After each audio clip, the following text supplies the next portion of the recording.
तो आज के इस वीडियो में मैं एक्सप्लेन करने वाला हूँ हाल ही में प्राइम वीडियो पे रिलीज हुई 2025 की एक मलयालम हॉरर फिल्म। इस फिल्म का नाम है लव डेल। देखेंगे कि कुछ दोस्त जंगल में फोटो शूट करने के लिए जाते हैं, लेकिन एक एक कर उनकी मौत होने लगती है। तो आखिर क्या है इस जंगल की मिस्ट्री, यही देखेंगे इस कहानी में। पर आपसे रिक्वेस्ट है कि अगर आपको वीडियो पसंद आता है तो वीडियो को लाइक कर दें और चैनल को भी सब्सक्राइब कर दें। तो कहानी की शुरुआत में हम सैंड्रा नाम की एक लड़की को देखते हैं, जिसे कि उसके मम्मी पापा मिलने आए थे। उसके पापा केरला स्टेट खादी बोर्ड के चेयरमैन हैं। सैंड्रा के मम्मी पापा के निकलने के कुछ समय के बाद वहां पर सैंड्रा की एक दोस्त ईशा आती है। सैंड्रा बहुत खुश होती है और ईशा पूछने लगती है कि तुम्हारे पापा नहीं आए, वो एमएलए है ना। सैंड्रा बताती है कि वो अब खादी बोर्ड के चेयरपर्सन बन गए हैं। ईशा पूछती है तेरा भाई कैसा है। सैंड्रा कहती है हाँ, वो तो यूएस में सेटल हो चुका है। वो सैंड्रा से कहती है शारदा दीदी से बोलकर अच्छी सी कॉफी बनवाने। सैंड्रा कहती है कि वो सिर्फ सुबह सुबह काम करने आती है, बाकी का काम मैं खुद ही करती हूँ।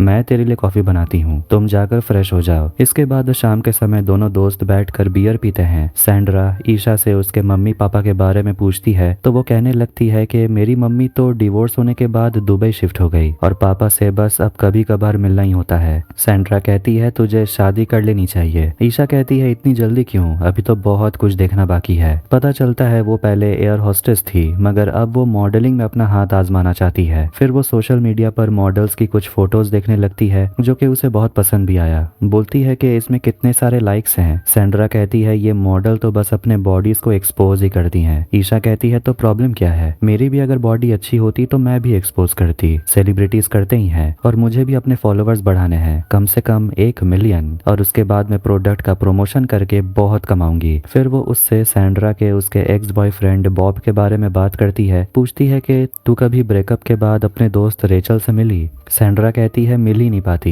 पता नहीं बॉब को रेचल में क्या दिखा, मगर हम सारे दोस्त अभी एक साथ ही हैं और उसे लगता है कि बॉब रेचल को छोड़ देगा। खैर, इसके बाद अगले दिन वो लोग अपने दोस्त आर्यन से जाके मिलते हैं और आर्यन पहली बार फेस टू फेस ईशा से मिल रहा था और उसे मिलकर वो बहुत खुश था। इसके बाद वो लोग जाते हैं आर्यन की गर्लफ्रेंड तारा से मिलने, जो कि मॉडलिंग कर रही थी, और वहाँ पे रेचल भी थी। चारों लड़कियां आपस में बातें करती हैं और रेचल, सैंड्रा, वो सभी लोग एयर होस्टेस हैं और अब मॉडलिंग में आने का सोच रहे हैं। उसके बाद वो लोग नाइट क्लब पहुंचते हैं, जहाँ के बॉब डीजेइंग कर रहा था। नाचने गाने के बाद वो सारे दोस्त एक दूसरे से बातचीत कर रहे थे। बहुत समय के बाद वो लोग मिल रहे हैं। सैंड्रा बॉब से मदद मांगती है, कहती है तुम ब्लू टोन वाले फोटोग्राफर से बोलकर ईशा के कुछ पिक्चर्स क्लिक करवा सकते हो, मगर बॉब कहता है कि वो फोटोग्राफर जिसका नाम रूबेन है वो बहुत ज्यादा महंगा है। अगले दिन वो लोग रूबेन से जाके मिलते हैं, जो कि एक मॉडल की तस्वीर खींच रहा था। वो सभी लोग अंदर बैठकर बात करते हैं। बॉब रूबेन को बोलता है कि ईशा तुमसे फोटो खिंचवाना चाहती है, इसलिए हम लोग तुमसे मिलने आए हैं। रूबेन कहता है कि फिलहाल मैं बहुत बिजी हूँ और जल्दबाजी में पोर्टफोलियो बनाना गलत होगा, मगर आखिर में वो मान जाता है और ईशा को अपने स्टूडियो आने को बोलता है। मगर वो लोग कहते हैं कि हम लोग स्टूडियो वाला फोटो नहीं खिंचवाना चाहते, हमें तो लव डेल जाना है। लव डेल नाम सुनकर रूबेन थोड़ा डर गया था। शाम के समय वो लोग सैंड्रा के घर पे होते हैं। रूबेन अपने फोन पर उन सभी को लव डेल की फोटो दिखाता है कि आखिर वो जगह है कैसी। उस जगह की खूबसूरती देखकर उन सभी का होश उड़ गया था, मगर रूबेन कहता है कि वहां पहुंचना इतना आसान नहीं है, बीच में बहुत घना जंगल पड़ता है। वो जंगल नालकेरी, केरला और कर्नाटका के बॉर्डर के बीच में पड़ता है। बॉब ये सुनकर कहने लगता है कि अरे वहाँ तो मेरे जॉन अंकल का रेंज है और वहाँ पर एक सरकारी बंगला भी है। खैर, अब वो लोग जल्द ही लव डेल जाने की प्लानिंग करते हैं और सभी लोग जाना चाहते थे, जिससे कि रूबेन थोड़ा सा घबरा गया था। अगले दिन वो लोग अपने ट्रिप पे निकल पड़ते हैं और लव डेल जाने का रास्ता बहुत ही खूबसूरत था। वो लोग गाड़ी में गाना गाते हैं, मस्ती मजाक करते हैं और आखिर में वो लोग घने जंगल तक पहुंच जाते हैं। जंगल तो कुछ ज्यादा ही घना था और आखिर में उन्हें रास्ता ब्लॉक मिलता है, तो उन्हें गाड़ी को रोकना पड़ता है और अब उन्हें यहाँ से पैदल ही जाना होगा। वो लोग गाड़ी से सामान अनलोड करते हैं। देखते हैं कि यहाँ तो नेटवर्क भी नहीं था। ज्यादा न ध्यान देते हुए वो लोग आगे बढ़ते हैं। रास्ता काफी लंबा था। वो लोग बात करते हुए जा रहे थे। रूबेन उन्हें कहता है तुम सभी को आना नहीं चाहिए था, बस 2-3 लोग ही आते तो काफी था। रूबेन आगे बोलता है कि वो यहाँ 6 महीने पहले भी आया था। रेचल अपना सेल्फी ले रही थी, तभी उसे वहाँ पर एक आदमी दिखता है और वो डर जाती है। वो बाकियों को बताती है तो वो लोग कहने लगते हैं कि इतने घने जंगल में भला कोई आदमी कैसे आएगा, तुम्हारा भ्रम होगा। तभी वही आदमी वहाँ आता है और उनके पास से गुजर जाता है। रूबेन कहता है हो सकता है जंगल में ऐसे बहुत लोग रहते हैं, ये लोग शायद आदिवासी होंगे। अब इसके बाद वो लोग अपने डेस्टिनेशन तक पहुंच जाते हैं, जो कि एक झरने के पास है और इसी का नाम है लव डेल। उस जगह को देखकर सभी का चेहरा खिल उठता है, क्योंकि वो जगह है ही बहुत खूबसूरत। रूबेन ईशा की तस्वीरें खींचने लगता है जबकि बाकी लोग आपस में टाइम पास कर रहे थे। इसके बाद वो लोग वहीं कैंप लगाते हैं और अपनी तस्वीरों को देखकर उन्हें काफी अच्छा लगता है क्योंकि फोटोज बहुत ही सुंदर आए थे। अब वो लोग एक ग्रुप फोटो भी खिंचवाते हैं और काम हो जाने के बाद वो लोग तुरंत वहां से निकलते हैं, इससे पहले कि अंधेरा हो जाए और उन्हें रास्ता ढूंढने में दिक्कत हो। आखिर में वो लोग गाड़ी तक पहुंच जाते हैं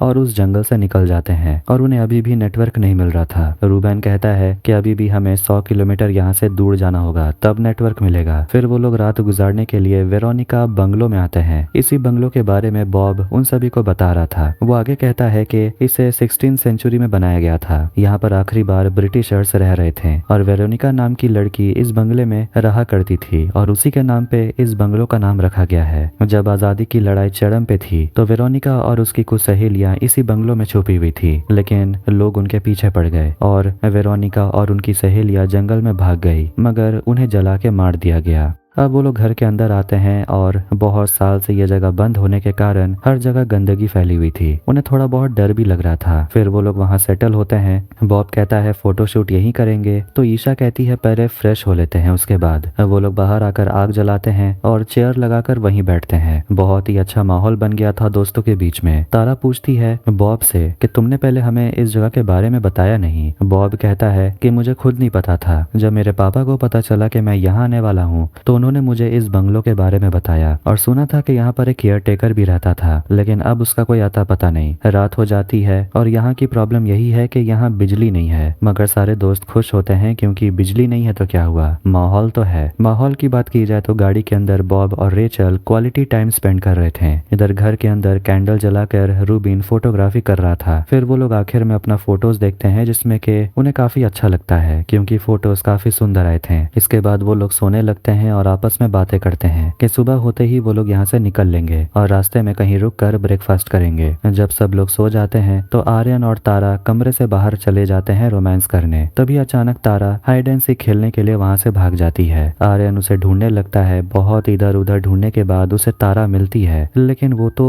बंधी हुई थी, जिसे देखकर आर्यन डर गया था। सभी लोग भागते हुए आते हैं और वो लोग देखते हैं कि तारा के गले पर किसी ने हमला किया था। उसका बहुत खून बह गया था, जिसे देखकर वो डर गया था। सभी लोग भागते हुए वहां पर आते हैं और वो लोग देखते हैं कि तारा के गले पर किसी ने हमला किया था। उसका बहुत खून बह रहा था। सभी लोग तुरंत हॉस्पिटल जाने की तैयारी करते हैं। आर्यन का तो रो रो कर बुरा हाल था। वो लोग जल्दी जल्दी गाड़ी में बैठते हैं यहाँ से निकलने के लिए, लेकिन बॉब देखता है कि गाड़ी स्टार्ट ही नहीं हो रही थी और तारा अब दम तोड़ चुकी थी। ये देखकर दोस्त लोग रोने लगते हैं। रेचल कहती है कि जरूर यहाँ कोई और भी है। ईशा कहती है हम अंदर जाकर चेक करते हैं। बॉब अपनी गाड़ी को ठीक करने की कोशिश कर रहा था, मगर उसे समझ नहीं आ रहा था कि आखिर गाड़ी में प्रॉब्लम है क्या। रूबेन और सैंड्रा अंदर जाते हैं तो ईशा को वहां पर बेहोश पड़ा हुआ देखते हैं। सैंड्रा जाती है पानी लाने। सभी लोग अंदर आ जाते हैं और आखिर में ईशा होश में आती है और वो एक भयानक पेंटिंग की तरफ पॉइंट कर रही थी। सभी लोग उसे शांत होने को बोलते हैं। तभी उन्हें बाहर से आवाजें सुनाई देने लगती है, मगर सभी तो अंदर ही थे। इसका मतलब ये हुआ कि सही में उनके अलावा कोई और भी है यहाँ। सैंड्रा और रेचल ईशा के साथ वहीं रहते हैं तो बाकी लोग बाहर जाते हैं देखने के लिए कि आखिर आवाज आ कहां से रही थी। हो सकता है कि वो आदिवासी आदमी अंदर आ गया होगा। रेचल भी बाहर चली जाती है, कहती है मुझे आदिवासियों से डर नहीं लगता। ईशा पूछती है आर्यन कहाँ है। सैंड्रा कहती है वो तो गाड़ी में ही होगा। फिर वो दोनों भी बाहर निकलती हैं। रेचल डरते डरते आगे बढ़ रही थी, लेकिन तभी उसकी मोमबत्ती बुझ जाती है। कुछ समय के बाद ईशा वहां आती है, देखती है किसी ने रेचल को भी बेरहमी से मार डाला है, जिसे देखकर वो लोग डर गए थे। वो लोग चिल्लाती हैं और सारे दोस्त आवाज सुन लेते हैं और तुरंत भागते हैं। आर्यन अपने साथ बंदूक लेकर आया था जिसे वो बाहर निकाल कर रेडी कर लेता है। इधर सारे दोस्त को यकीन नहीं हो रहा था कि उनके दो दोस्त अब मर चुके हैं और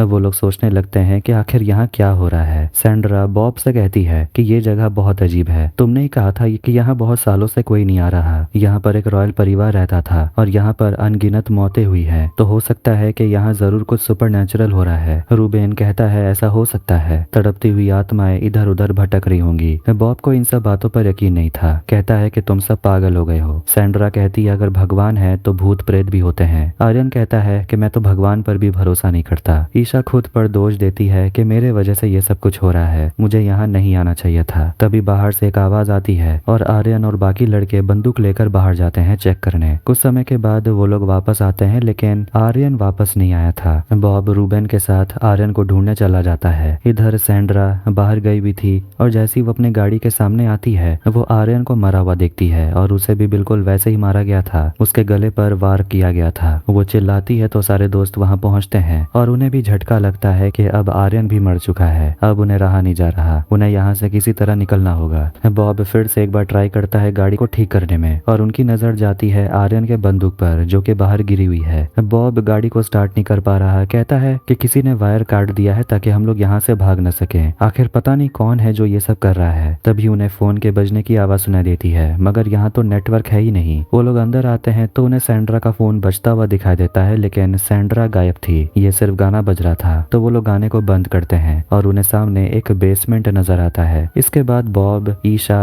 और रूबेन बेसमेंट में जाते हैं चेक करने और उन्हें नीचे सैंड्रा नजर आती है जो भी मर चुकी है। तब वो लोग सैंड्रा के बॉडी को ऊपर लाते हैं और अब उन्हें समझ नहीं आ रहा था कि वो लोग क्या करें। सब एक एक कर मर रहे हैं और अब तो लाशों की ढेर लग चुकी थी। रूबेन सिगरेट पीने बाहर चला जाता है। बॉब बाहर आता है और उससे पूछता है तुम कहाँ जा रहे हो। रूबेन कहता है मैं बस जा रहा हूँ। बॉब कहता है कि मैं तुम्हारे साथ नहीं जा सकता, ये सभी लोग मेरे भाई बहन जैसे थे, बचपन से इनके साथ मेरी दोस्ती थी, मैं इन्हें छोड़ नहीं सकता। रूबेन कहता है उन सभी को पहाड़ से नीचे फेंक दो और कोई ऑप्शन नहीं है। बॉब को गुस्सा आता है और वो रूबेन पर हमला करता है और उसे लड़ाई मारपीट करने लगता है। रूबेन बॉब को बहुत पीटता है। आखिर में वो अपने हाथों में लोहे का नाखून जैसा कुछ पहन लेता है और उसी से वो उसके गले को खरोच डालता है, जैसा कि बाकियों का हाल हुआ था। मतलब कि इन सारे मर्डर्स के पीछे रूबेन था। ईशा ये देख लेती है। बॉब को मारने के बाद रूबेन ईशा की तरफ बढ़ता है, मगर ईशा भागती है और भागते भागते वो एक पत्थर से टकरा के गिर जाती है और वहीं बेहोश हो जाती है। जब उसे होश आता है तो सुबह हो चुकी थी। बहुत ढूंढने के बाद आखिर में रूबेन ईशा के पास आ जाता है, मगर ईशा के पास आर्यन की बंदूक होती है जिससे वो उसके तरफ वो तान देती है और 2 बार गोली चलाकर वो रूबेन को मार डालती है और वो चीख चीख कर रोने लगती है। इसके बाद घने जंगल के बीच में उस बंगलों में मीडिया के लोग पहुंच जाते हैं और वो लोग रिपोर्टिंग कर रहे थे। वहां पुलिस भी पहुंच चुकी थी और उन सभी को बस ईशा जिंदा मिली। उन्हें ये भी पता है कि यहाँ पर खादी बोर्ड के चेयरमैन की बेटी सैंड्रा की भी बॉडी मिली है। ईशा मीडिया को सब कुछ बता चुकी थी कि कैसे रूबेन ने उन सब पर हमला किया। वो लोग यहाँ फोटो शूट के लिए आए थे और यहाँ ये भी पता चलता है कि रूबेन बहुत साल पहले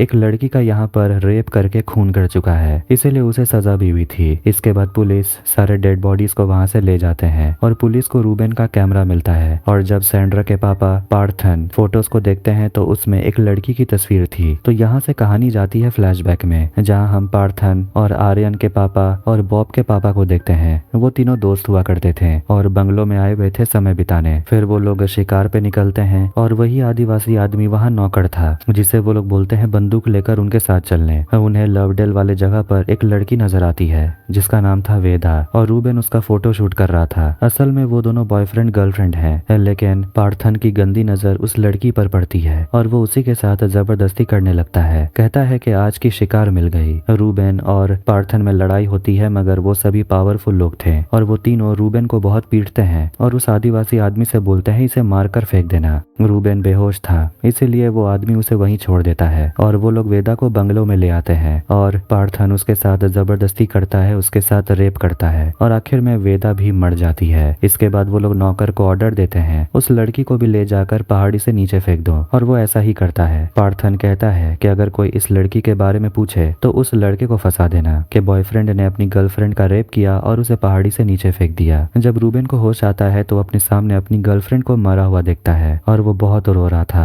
आखिर में पुलिस आकर उसे अरेस्ट कर लेती है क्योंकि पार्थन और उसके दोस्त बहुत पावरफुल लोग थे और उन्होंने अपने पावर के दम पे रूबेन पर इल्जाम लगाया और उसे ही लड़की के मर्डर के इल्जाम में फंसा दिया और इस वजह से उसे जेल भी हुई। अब इधर प्रेजेंट में पार्थन को समझ आता है कि रूबेन ने उन सभी के बच्चों को मार डाला और ये करके उसने अपना बदला भी लिया। इसी के साथ ये फिल्म यहीं पर एंड हो जाती है। तो आपको ये वीडियो कैसा लगा कमेंट करके जरूर बताएं। वीडियो पसंद आया तो वीडियो को लाइक कर दे, चैनल को भी सब्सक्राइब कर दें। मिलते हैं नेक्स्ट वीडियो में। Take care.